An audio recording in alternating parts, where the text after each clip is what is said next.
Bonjour amis internautes, nous sommes très heureux de vous retrouver. Nous espérons qu'il en est de même pour vous. Alors aujourd'hui, nous allons clôturer le thème de la rébellion et la rédemption avec une étude finale que nous vous proposons qui est intitulée La rédemption. Alors après ce parcours de 3 mois, dans la parole de Dieu, sur le conflit, le grand conflit cosmique qui se joue sur la terre, dans la nature, dans les airs, contre les êtres humains et même contre les animaux depuis des millénaires. Nous savons aujourd'hui un peu plus au fil de ces études et nous sommes très heureux. En tout cas, moi je le suis, vraiment très heureux du dénouement prévu. Vous savez qu'il n'a jamais été de la volonté de Dieu que les choses se passent de la sorte. En effet, la Bible nous révèle, et quand je dis nous révèle, je ne veux pas dire ce sont des révélations qui nous sont faites à nous les adventistes en particulier.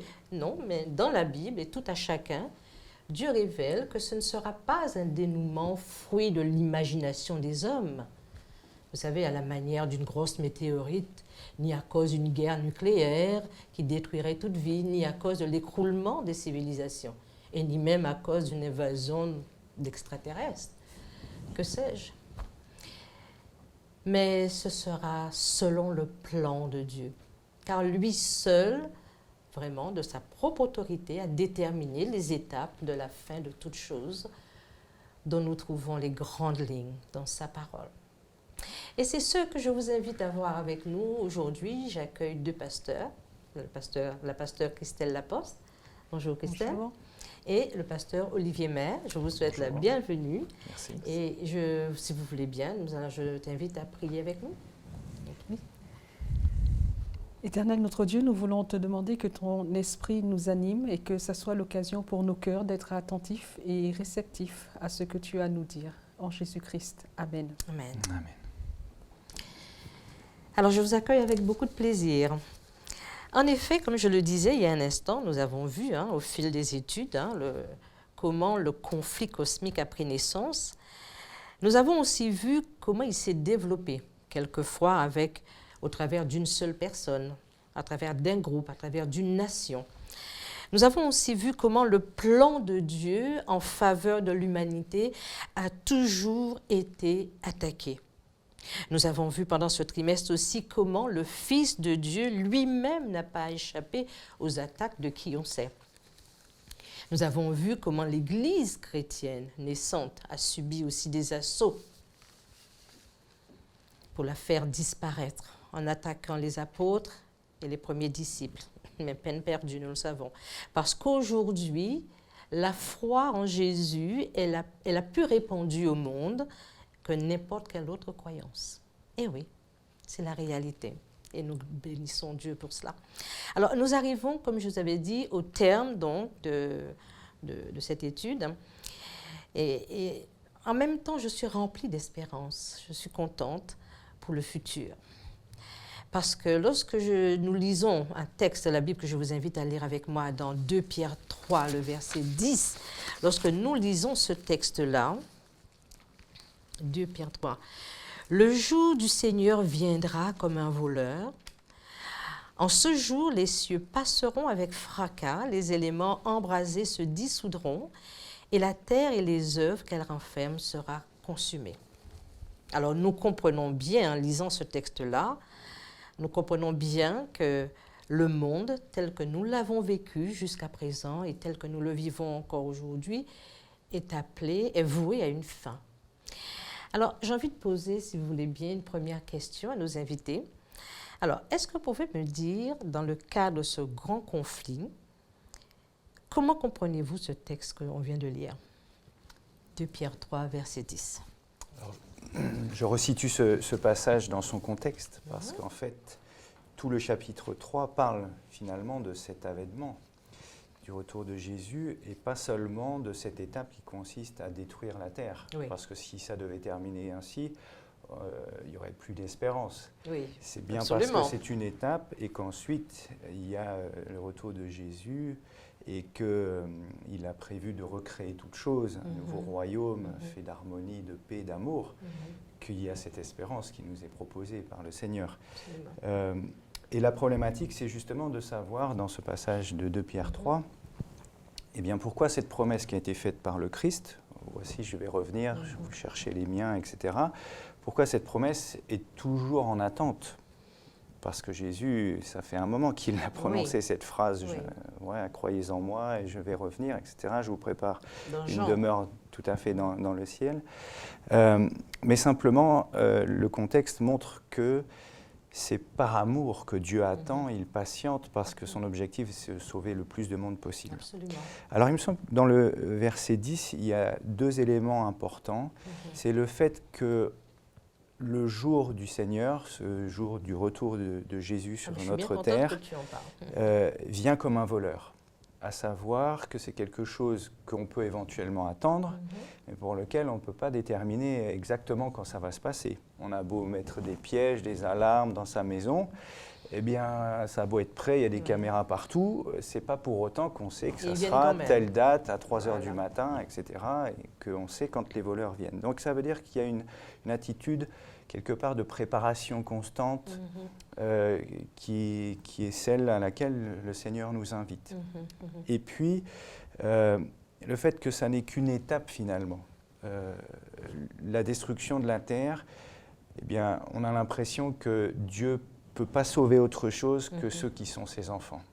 Et que tout le reste, malheureusement, à cause des millénaires qui sont derrière nous, et puis encore un petit peu devant nous, quelques années, quelques dizaines d'années, on ne sait pas quand il revient, Jésus, eh bien finalement est tellement entaché par le péché que la seule solution, c'est recommencer à zéro. Absolument. Donc il y a besoin de cette étape de destruction globale, massive, j'allais dire, pratiquement, et où Dieu va sauver uniquement ses enfants. Tout à fait. Est-ce que Christelle voulait intervenir dessus? Non? J'aime beaucoup la fin du verset parce qu'on parle de mise en jugement. Ça, c'est un terme qui est aussi important, que nous développerons peut-être tout à l'heure. D'accord. Alors, en parlant de ça, je me souviens dans un texte, le texte de Jérémie. Le prophète Jérémie avait fait une description comme ça. Si vous voulez, on pourrait le lire ensemble dans Jérémie, pardonnez-moi. Voilà, Jérémie 4, je vous propose de le lire avec moi, Jérémie 4, versets 23 à 26.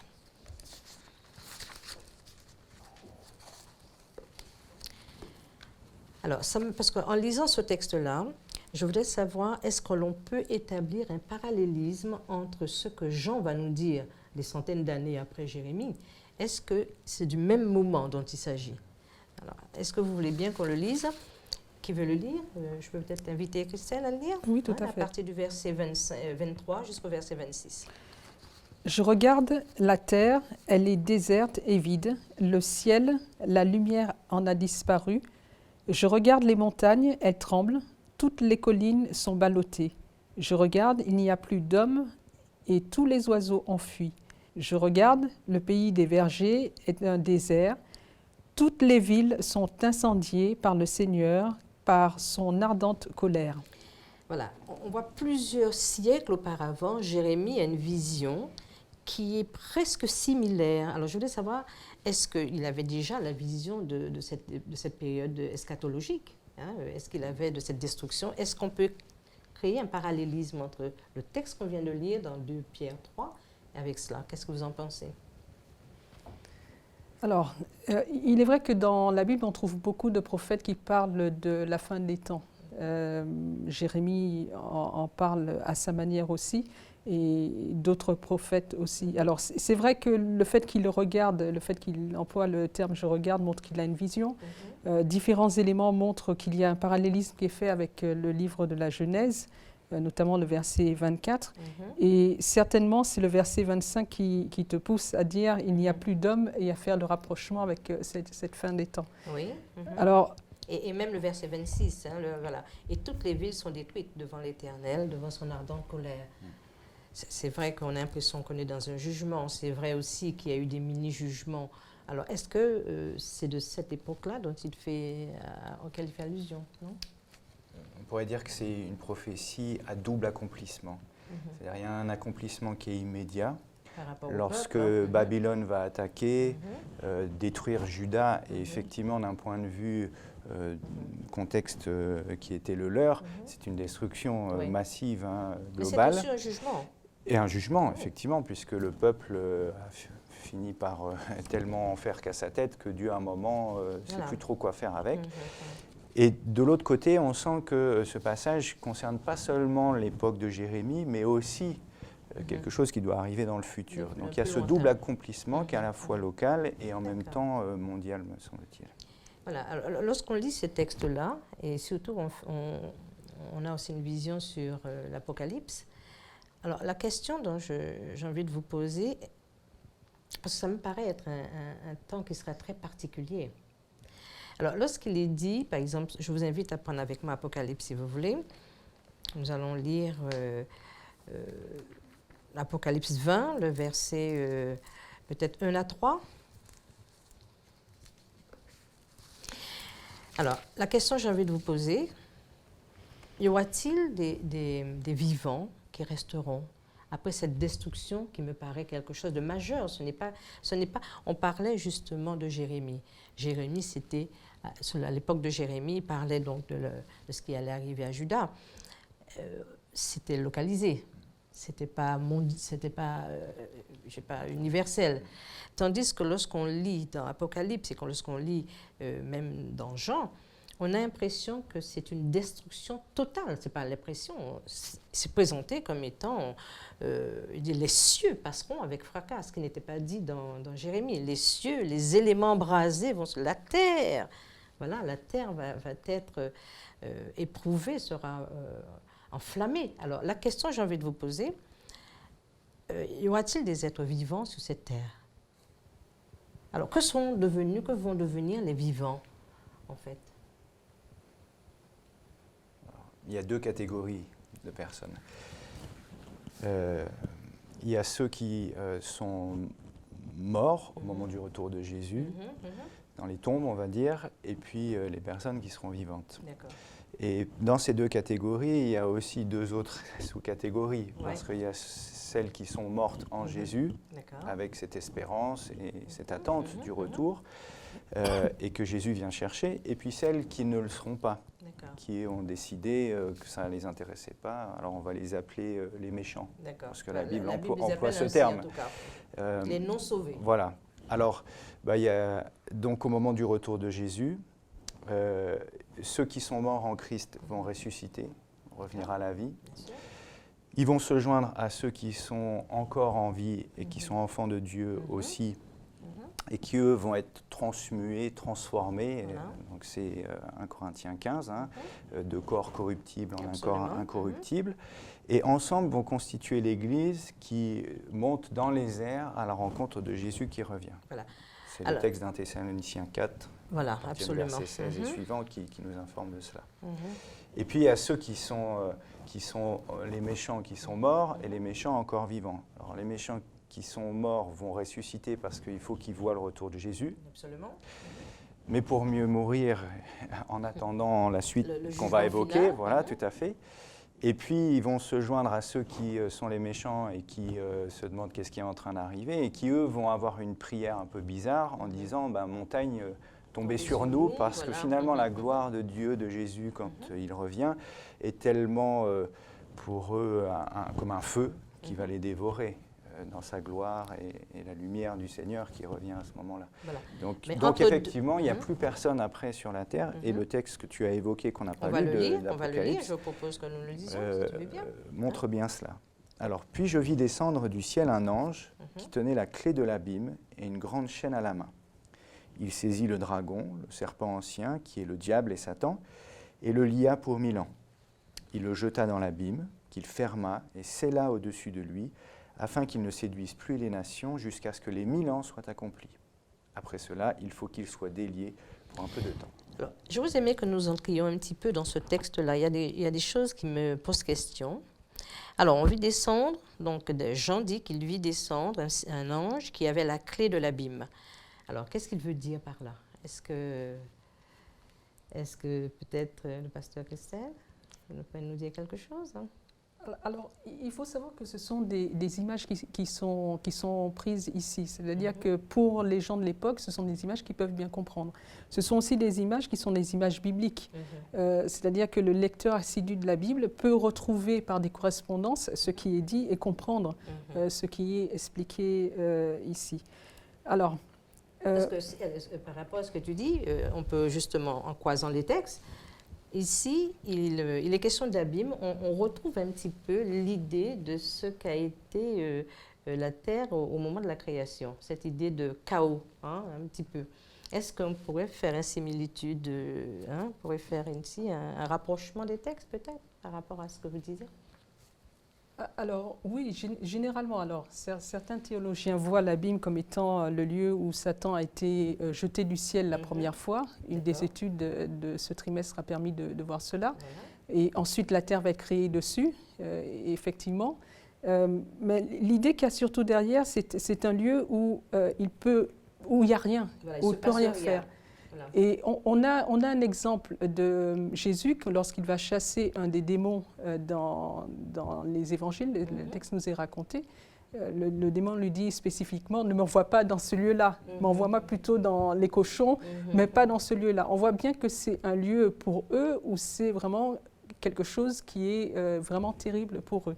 Donc, et on a l'impression, donc, c'est ce même lieu ici dont il s'agit, c'est-à-dire pendant les 1000 ans, alors je reviens par rapport à ce que disait le pasteur Olivier, pendant les 1000 ans où les élus sont avec le Christ, en train donc de faire le jugement, quelque part, le jugement des impies. Hein, c'est ce qu'il est dit d'après la Bible. Il nous dit, savez-vous que vous jugerez les anges et les non-sauvés. Alors, donc, ça veut dire que pendant ce temps-là, pendant ces 1000 ans, la terre, d'après ce qu'il dit, la terre,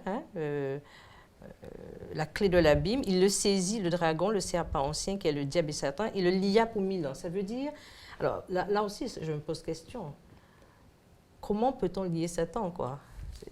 Alors, est-ce que vous pouvez nous éclairer quelque part? C'est simple. Si j'arrive à lier, par exemple, je prends mon collègue devant, je le lis, c'est que j'ai la force de pouvoir le faire. Oui. Dieu a toute cette puissance de pouvoir lier Satan sans aucun problème. C'est-à-dire qu'il l'empêche voilà. Est-ce qu'il ne s'agit pas de lien, bien qu'il est question d'une chaîne? Alors, justement, on aimerait pouvoir mettre aujourd'hui, 21e siècle, si jusqu'avant au 19e siècle, on acceptait le texte comme ça, aujourd'hui, on a envie d'aller un petit peu plus loin. Est-ce que c'est réellement une chaîne? Est-ce que c'est réellement... tu vois, je veux dire, on a envie de mettre des images précises sur ce texte, par exemple. En fait, je pense que Satan n'est pas lié physiquement. Bon, il peut toujours se promener sur la terre tel qu'il peut le faire encore. Bien sûr. Il le fait aujourd'hui, de nos jours. Mais c'est qu'il n'a plus rien à faire. Parce qu'en fait, comme il n'y a plus aucune créature à tenter dont il peut s'occuper, puisque soit elles sont mortes en attendant la suite pour les méchants, soit elles sont avec Jésus effectivement par rapport au jugement pendant les 1000 ans. Donc c'est ces actions. Et donc il n'a plus d'action possible. Il se retrouve là à attendre, un peu comme quand on est dans une pièce vide et que nous n'avons rien à faire, eh bien il n'y a plus qu'à attendre. C'est dans ce sens probablement. C'est dans ce sens qu'il faut comprendre plus le fait d'être lié en fait. Emprisonné, oui. Voilà. Alors, je peux juste me permettre une chose, parce que en études bibliques, j'ai souvent des personnes qui ont du mal à comprendre comment se fait-il qu'il y a une partie qui va se retrouver dans le ciel et une autre partie pendant les 1000 ans et une autre partie qui se retrouve ne plus exister sur la terre. Je crois que nous arriverons certainement à la fin de cette étude avec cette réflexion, mais pour les internautes qui se poseraient la question, il est vrai que c'est aujourd'hui même que nous préparons ce que nous vivrons lorsque Christ reviendra. Et Dieu ouvre la porte à tout un chacun. Il ne ferme pas de porte en disant « toi, tu ne seras pas avec moi, toi, tu seras avec moi ». Il ouvre la porte à tout un chacun. La décision appartient à l'être humain. Et je crois que ça, il est important de le préciser. Dieu ne fait pas une sorte de loterie où il choisit des personnes. Il propose quelque chose. À nous de savoir si nous souhaitons ou non appartenir à ce qu'il propose ou pas. Voilà. Et depuis, pour confirmer ce qui est dit, et depuis qu'il a fait cette proposition, les êtres humains sont libres de l'accepter, c'est-à-dire de rentrer dans ce contrat avec lui ou d'en sortir. Chacun est libre, hein? Mais toujours est-il qu'on arrivera toujours à un terme de cette invitation. Et le retour de Jésus mettra fin à cette invitation. Mais il y a quand même Alors, on a essayé un petit peu, donc on voit que pendant à peu près 1000 ans, il n'aura plus d'action, il sera réduit dans ses activités. Alors, il y a quelque chose, j'aimerais quand même que nous le lisions, si vous voulez bien, c'est 1 Pierre 4, le verset 17. J'aimerais que nous regardions ce texte-là. 1 Pierre 4 et le verset 17. Voilà. Je peux t'inviter à le lire. Hein? Car c'est le moment où le jugement va commencer par la maison de Dieu. Voilà. Or, si c'est par nous qu'il débute, quelle sera la fin de ceux qui n'obéissent pas à l'évangile de Dieu? Voilà, nous sommes là, dans ce texte-là, dans un contexte de jugement. Et qu'est-ce qu'il est dit? On voit que avant ce jugement dernier, Dieu a exercé plusieurs jugements. Hein? Nous en connaissons un certain nombre. Le déluge, Sodome et Gomorrhe, les plaies de l'Égypte, ce sont des jugements. Même avec son propre peuple, hein. Même les Cananéens aussi, c'était aussi des jugements sur ces peuples-là. Et ce texte que nous venons de lire, on voit que Dieu commence le jugement par sa maison. Est-ce que vous pouvez nous expliquer cela, dans les détails? C'est pas simple. Hein, Non, c'est pas très simple. Et puis le temps va nous manquer pour cet échange. En fait, on pourrait dire que lorsque Jésus revient, il a besoin de savoir qui est de quel côté. Ce qui paraît évident puisqu'il vient chercher les siens. Mais il y a quand même donc un tri, une sélection qui est faite à un moment ou à un autre. Si on prend une des paraboles que Jésus utilise dans Matthieu 25, par exemple, quand il dit que c'est un roi qui vient et qui a ses brebis d'un côté et les boucs de l'autre, donc les sauvés et les perdus de l'autre, c'est qu'il y a déjà eu cette sélection. Pour qu'il soit sauvé, il faut qu'au préalable, il se soit passé quelque chose. Tout à fait. Et donc, on a déjà... on est dans cette sélection. Voilà. Et les adventistes pensent qu'elle a commencé, cette sélection, en 1844. Et donc, au moment du retour de Jésus, il sait très bien qui sont ses enfants et qui il vient chercher. Mais ensuite, pendant les 1000 ans, il va falloir quelque part confirmer ce choix qui est fait par Dieu. Alors, je vais être très concret. Imaginons que le secrétaire général de la Fédération, le pasteur Olivier Maire, ne soit pas sauvé. Imaginons. Il n'est pas sauvé. Ça va surprendre un certain nombre de ceux qui le sont sauvés. Et on peut imaginer que son épouse, ses enfants, en tout cas l'espère-t-il, seront sauvés et que lui n'est pas là. Il y a cette nécessité pour Dieu de prendre le temps d'expliquer au cas par cas, et donc ça prend un certain temps, 1000 ans, mais de prendre le temps pour expliquer pourquoi telle et telle personne n'est pas là. Et dans l'autre sens, pourquoi telle autre est présente. Parce qu'il y a des gens qu'on voudrait peut-être ne pas voir sauvés. Je ne sais pas moi, si votre voisin vous en fait voir de toutes les couleurs pendant des années et qu'au bout d'un moment, vous ne pouvez plus le supporter et qu'il est là et que vous allez vous dire « Oh là là, on va être voisins pendant l'éternité », ça va être assez compliqué. Et donc Dieu va prendre le temps de montrer dans nos chemins de vie respectifs qu'est-ce qui a amené à cette décision qu'il a prise nous concernant les uns et les autres. Et je crois que c'est très sain et très utile pour qu'on puisse être vis-à-vis de Dieu dans la paix et la sérénité en se disant, eh bien, effectivement, son jugement a été celui qui devait être, il est bon, il est juste, et il n'y a pas de doute à se poser. Parce qu'on pourrait vivre l'éternité en se disant, mais pourquoi mon mari, pourquoi mon épouse, pourquoi tel enfant, pourquoi telle personne n'est pas présente? Tout à fait. Ce qui serait problématique, parce qu'on ne serait pas dans cette paix dont on a besoin. Donc, pour bien préciser, il y a, comme tu dis, les adventistes, nous croyons depuis 1844 que le Seigneur a commencé cette période de jugement de son Église. Mais pas que les adventistes, hein, le monde entier, tous ceux qui ont fait alliance avec lui passent au travers d'un jugement, parce que tout le monde est appelé à être jugé. Et donc, de cela ressortira une catégorie de personnes que Jésus emmènera avec lui. Hein, le texte de Jean le dit. Et il restera une autre catégorie que nous avons dit, qui restera sans vie. Il y a une partie qui seront mortes et une autre partie, donc, sans vie. Alors, ma question, c'est que qu'est-ce qui va se passer pendant les 1000 ans? Est-ce que quelqu'un peut me dire? Pendant les 1000 ans, on a vu d'un côté l'adversaire, le diable, Satan, le diabolos, comme on l'appelle, il est lié, c'est-à-dire ses activités sont réduites au point donc de ne plus pouvoir agir. Et pendant les 1000 ans, il va se passer ailleurs autre chose. Est-ce qu'on peut donner quelques explications là-dessus? Qu'est-ce qui se passera? Je crois que c'est ce j'ai qu'il a, déjà abordé, développé. justement. D'accord.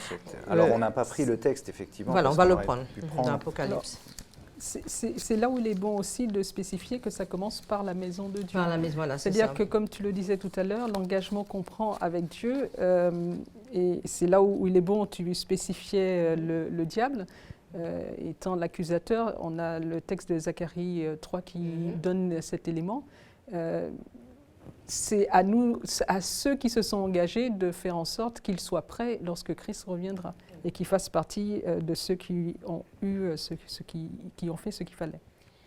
Alors, je vous propose donc un texte. On avait pris Apocalypse 20 tout à l'heure, versets 1 à 3. Hein, on l'a lu, enfin on l'a explicité sans l'avoir lu. Je vous propose un autre texte d'Apocalypse 20 à partir du verset 7. Est-ce que quelqu'un... 7 jusqu'à 15. On va se partager ça en deux. Voilà. Qui veut Alors, lire? je vais commencer. Quand les 1000 ans seront accomplis, Satan sera relâché de sa prison. Il sortira pour séduire les nations qui sont aux quatre coins de la terre, Gog et Magog, afin de les rassembler pour la guerre. Leur nombre est comme le sable de la mer. Ils montèrent à la surface de la terre et ils investirent le camp des saints et la ville bien-aimée. Mais un feu descendit du ciel et les dévora. Le diable qui les séduisait, fut jeté dans les temps de feu et de soufre où sont la bête et le faux prophète. Et ils seront tourmentés jour et nuit au siècle des siècles. Voilà, jusqu'au verset 15. Quelqu'un d'autre? Alors je vis un grand trône blanc et celui qui y siégeait. Devant sa face, la terre et le ciel s'enfuirent sans laisser de traces. Et je vis les morts, les grands et les petits, debout devant le trône. Et des livres furent ouverts. Un autre livre fut ouvert, le livre de vie, et les morts furent jugés selon leurs œuvres, d'après ce qui était écrit dans les livres. La mer rendit les morts, la mort et l'Hadès rendirent leurs morts, et chacun fut jugé selon ses œuvres. Alors la mort et l'Hadès furent précipités dans l'étang de feu. L'étang de feu, voilà la seconde mort. Et quiconque ne fut pas trouvé inscrit dans le livre de vie fut précipité dans l'étang de feu. Voilà, le texte que nous venons de lire propose nous sommes devant une autre scène. D'abord, on voit que les 1000 ans se sont écoulés. Voilà, verset 7. Satan sera relâché de sa prison. Alors, qu'est-ce qui va se passer? On a l'impression qu'il va reprendre un peu de la superbe et qu'il voudra provoquer une guerre, d'après ce qu'il est dit. Voilà, et pour les rassembler, verset 8, il veut rassembler un certain nombre de personnes, comme ça, pour faire une guerre. Une guerre à qui? À qui? La question. Il veut faire la guerre à qui? Parce qu'en fait, théoriquement, d'après ce que nous avons dit, il n'y a plus que sur la terre, c'est-à-dire lui, il est perdu. Alors à qui veut-il faire la guerre? Alors, il faut préciser que les méchants ont ressuscité Voilà. à la fin des 1000 ans. Et c'est avec cette armée-là que Satan repart en fait à la guerre contre Dieu et contre les justes. Ce qui est intéressant parce que ça démontre bien que la sélection que Dieu a faite, elle est bonne. Parce qu'ils ont vu le retour de Jésus, ces méchants-là, donc ils savent que Dieu existe, ce qui éventuellement n'était pas le cas avant. Ils savent voilà, et malgré cela, ils sont toujours en opposition, toujours en guerre. Donc la sélection. Alors, donc il y a une autre scène qui n'est pas décrite ici, mais qui est décrite ailleurs, où Jésus va revenir avec tous les élus et qui est décrit dans Apocalypse. Le chapitre, je crois, ou la Nouvelle Jérusalem qui va descendre. 21, oui, on ne l'a pas cité. Bon, c'est vrai qu'on ne pourra pas tout faire aujourd'hui. C'est-à-dire, à la fin de ces 1000 ans, si on lit le texte 21, ce que nous n'allons pas faire, mais nous le connaissons, en tout cas, je souhaite que nos amis internautes prennent connaissance, Jésus redescend avec son peuple. Il redescend, le texte nous dit avec une ville. La Nouvelle Jérusalem, une ville, et dont les dimensions sont décrites ici. Et c'est à cette ville-là que cherche à s'en prendre Satan avec toutes les personnes qu'il aura à rameuter. Voilà. Donc, d'après le texte, ils montèrent sur la surface de la terre, verset 9, ils vont investir le camp des saints. C'est-à-dire, il y a déjà la nouvelle terre, et la ville bien-aimée. La ville bien-aimée, voilà. J'ai la nouvelle Jérusalem avec les portes avec des pierres intercelantes. Alors, par contre, ce que j'aimerais que vous puissiez peut-être me décrire, il est dit, puis je vis un trône blanc et celui qui était assis dessus. La terre et le ciel s'enfuirent devant sa face et il ne fut plus trouvé. Alors, de qui dont il s'agit là? Verset 11. C'est Dieu. D'accord. Dieu qui vient dans sa toute-puissance pour pouvoir faire le jugement final. Si on se rappelle un peu ce qu'on a dit juste avant, ceux qui ont participé, qui ont été pris par Jésus avant les 1000 ans et qui ont participé aux 1000 ans, eux ne passent pas en jugement. C'est Romains 8 qui le dit. Voilà. Donc il s'agit maintenant pour Dieu, ce n'est pas de faire un jugement, mais de rendre le jugement. Voilà, c'est ce... Voilà, c'est ce qu'on doit bien comprendre, c'est que le jugement est fait avant le retour du Christ. Ce n'est que la sentence qui est donnée et l'explication qui est donnée à chacun. Voilà. Ça, on doit bien faire et c'est bien de le dire. Et pendant ces 1000 ans, les élus qui sont avec Dieu font ce que tu disais, donc vont vérifier les livres, en fait, quelque sorte, parce que le jugement, tout est déjà fait. C'est basé sur des livres qui sont la mémoire justement des uns et des autres, et après un livre particulier qui est propre à chacun de nous, qui est le livre de vie, et qui reprend finalement la liste de tous ceux qui sont sauvés. Voilà, tout à fait. Et donc, voilà, ceux dont le nom ne fut pas écrit, verset 15, quiconque ne fut pas trouvé écrit dans le livre de vie. Donc on imagine, il y a le livre de chacun, où il y a les actions de chacun sont écrites. Les livres. Et le livre de vie, qui est le livre dans lequel le nom de Dieu, dans lequel le nom de tous les sauvés sont. Et donc, voilà. Alors maintenant, il y a une dernière étape. Alors, on imagine que, bien entendu, on l'avait lu, ils seront dans les temps de feu, le texte le dit, ils vont être ils furent jugés d'après leur œuvre, et puis ils seront dans les temps de feu. Alors, après, où il est dit, pendant des siècles et des siècles. Alors, moi, j'aimerais vous poser la question. Quelle est la théologie réellement biblique sur l'enfer? Parce qu'on entend plein de choses. Alors, comment comprenez-vous l'enfer? Y a-t-il un lieu où les gens vont brûler éternellement, ou l'enfer, ce sera quelque chose de ponctuel dans cet étang de feu? Voilà, comment explique-t-on ça? Jude 7, montre bien que Sodome et Gomorrhe brûlent d'un feu éternel. Et ne brûlent plus. Voilà. Donc c'est là où il faut enlever de la tête qu'il y aurait un lieu où se trouve un enfer et où les uns et les autres brûleraient. Alors c'est vrai que dans la théologie biblique, on parle souvent de séjour des morts et autres noms qui vont dans ce sens-là. C'était simplement une manière d'expliquer les choses. La disparition éternelle. C'est la disparition qui est éternelle et pas le feu qui brûle éternellement. Les conséquences c'est éternel. Sont éternelles parce que la destruction est définitive. Voilà. Finalement. Alors, mais il y a quand même une chose qui apparaît, qui est claire et qui est biblique, c'est que tout le monde ne va pas brûler de la même... C'est fonction des œuvres. En fonction des œuvres, et le texte biblique confirme que Satan brûlera plus longtemps. Comment? Le résultat est malgré tout le même. Voilà, le résultat est le même, c'est qu'il y a une disparition éternelle. Voilà, une disparition éternelle. Peut-être juste un texte, tu as cité Jude 7, dans l'Ancien Testament, Malachie au chapitre 4, alors ça dépend des versions, soit chapitre 3, mais peu importe, à partir du verset 1er, car voici le jour vient ardent comme une fournaise, tous les hautains et tous les méchants seront comme du chaume, le jour qui vient les embrasera, dit l'Éternel des armées, il ne leur laissera ni racines ni rameaux. Voilà. Pour qu'ils ne reprennent. Donc il n'y a plus rien du tout. Absolument. Ce qui confirme. Alors c'est des expressions au siècle des siècles, pour toujours, qui finalement nous fourvoient un petit peu. Mais le résultat, c'est une destruction définitive. D'ailleurs, ce qui est intéressant, c'est que le verset 14 d'Apocalypse chapitre 20 dit que même la mort et le séjour des morts sont jetés dans les temps de feu. Voilà. Donc la destruction finalement de la mort, elle est aussi programmée, elle n'existe plus après ça. Et donc c'est bien de mettre ça en lumière parce qu'il y a tellement de confusion concernant les personnes qui sont perdues. Oui, il y a 2 catégories de personnes. Jésus l'a dit pendant tout son ministère. Deuxièmement, il y aura bien malheureusement des élus et qui vivront l'éternité comme les autres, justement, qui n'ont pas choisi de vivre avec Jésus.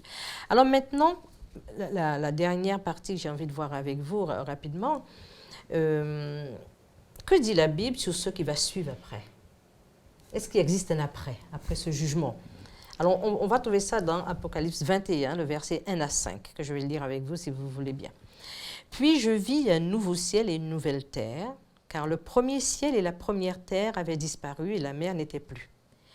Et je vis descendre du ciel d'auprès de Dieu la ville sainte, la nouvelle Jérusalem, préparée comme une épouse qui s'est parée pour son époux. Et j'ai entendu du trône une voix forte qui disait « Voici le tabernacle de Dieu avec les hommes. Il habitera avec eux et ils seront son peuple. Et Dieu lui-même sera avec eux. Il essuiera toute larme de leurs yeux et la mort ne sera plus. Et il n'y aura plus ni deuil, ni cri, ni douleur, car les dernières choses ont disparu. Et celui qui était assis sur le trône dit « Voici, je fais toutes choses nouvelles. » Et il dit « Écris, car ces paroles sont certaines et véritables. » Alors ça, c'est la félicité, c'est le moment de félicité. D'après la Bible, qu'est-ce qui se passe là? Une nouvelle terre, de nouveaux cieux, tout est refait à neuf. Ce n'est pas une création à partir de rien, mais c'est une purification, un peu comme la transmutation qui est faite et racontée dans, des vivants, dans 1 Corinthiens 15. Là aussi, c'est un changement qui est fait pour que le cadre de vie qu'avait créé Dieu soit un cadre qui soit propice pour l'être humain et un cadre qui permette d'améliorer la vie. C'est aussi important, verset 3, de constater que Dieu est présent. Ça a toujours été le souhait de Dieu, c'est d'être présent avec sa créature, que ce soit en Éden, que ce soit le sanctuaire, que ce soit le temple. Dieu a toujours voulu être présent, ou avec Christ aussi, lorsqu'il a été sur terre. Donc ça, c'est quelque chose d'important. Et puis, enfin, verset 4, les choses qui nous font le plus de peine, qui nous irritent peut-être ou nous angoissent certainement, tout ça, c'est banni. C'est quelque chose de magnifique. Ici, là, de cette partie de texte exprime, et puis ce qui vient après, exprime les grands objectifs de Dieu. Voilà. C'était le bonheur, la félicité. Et on sait qu'à la fin, donc, Jésus va remettre au Père, tout simplement, tout son royaume qu'il a gardé pendant des siècles. Parce que quand, à un moment, Jésus va dire « Je n'ai perdu aucun de tes enfants ». Et donc, c'est la félicité. Alors, là, c'est la foi qui parle. Hein, c'est la foi qui parle. Je souhaite que la plupart des êtres humains puissent connaître ce moment et que leur foi les fait attendre jusqu'à ce moment, cette apothéose. Ce que je voulais simplement vous demander, si un conseil à donner à un croyant aujourd'hui par rapport à cette vision, par rapport à toute cette perspective, qu'est-ce que vous diriez dans ces temps difficiles? Peut-être à Sœur Laposte, Christelle Laposte? Je prendrai juste une image. C'est un comique qui a signalé un fait qu'a constaté les scientifiques lorsqu'il y a eu Fukushima. Il a constaté que les plus petites bêtes et les plus grandes bêtes ont pu, avant même que le tsunami n'arrive, se réfugier dans la montagne. Aucune bête n'a été tuée, seuls les êtres humains. Là, on reconnaît l'instinct animal qui a pu reconnaître à travers les éléments de la nature qu'un danger arrivait. Et je crois que c'est ce que je souhaiterais à chacun de nous, chacun qui s'est engagé ou qui souhaite s'engager ou qui espère vivre comme cela, c'est d'avoir cet instinct spirituel qui consiste à savoir dans quel temps nous sommes et à reconnaître les éléments dans lesquels qui se passent autour de nous. Donc c'est d'être attaché à Christ. Pas besoin forcément de savoir comment les choses vont se dérouler. Moi, je pense que ce n'est pas forcément là l'essentiel, mais c'est d'être attaché à Christ et d'avancer avec Christ jusqu'au bout. C'est ça l'essentiel pour moi. Merci pour ce conseil. Et Olivier, je citerai une parole du Christ qui dit « Lorsque vous verrez toutes ces choses arriver », parce que Jésus prévient et a prévenu, et sa parole nous exhorte, nous prévient à l'avance, justement par rapport à ce retour et cette attente. eh bien, relever la tête. C'est-à-dire que finalement, la seule espérance, elle vient de Dieu, d'en haut, et que le reste, il faut oublier, il faut faire avec. Il faut faire au mieux. Au mieux, Oui. Dans l'amour de Dieu, dans l'amour du prochain, mais surtout dans cette attente aussi. Et cette espérance, qui nous porte. porte. Tout à fait. Qui nous porte. Amis internautes, j'espère que cette discussion vous enrichit. En tout cas, je le souhaite. Et nous allons clôturer donc ce trimestre d'études sur la rédemption. Et bientôt, nous allons étudier le livre de Matthieu. C'est un personnage très intéressant. Je vous souhaite une bonne semaine et à bientôt. Au revoir.